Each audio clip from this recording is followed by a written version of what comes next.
সেনাবাহিনী মিসগেট হয়েছে।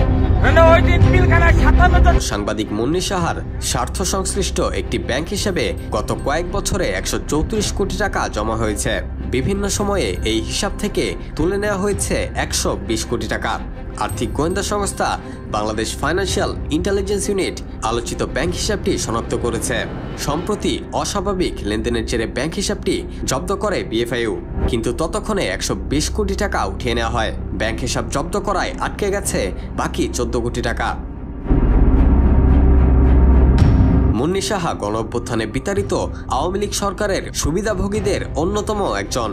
হাসিনার স্বৈরাচারী আমলে বৈধ অবৈধ উপায়ে বিপুল বিত্তের মালিক হয়েছেন তিনি। গত 5 আগস্ট আওয়ামী লীগ সরকারের পতনের পর অনেকটা আত্মগোপনে ছিলেন মুন্নি সাহা।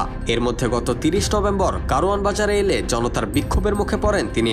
তারা তাকে আটকে রেখে পুলিশে সোপর্দ করে। এই ঘটনায় তিনি অসুস্থ হয়ে পড়লে পুলিশ তাকে তার পরিবারের জিম্মায় ছেড়ে দেয়।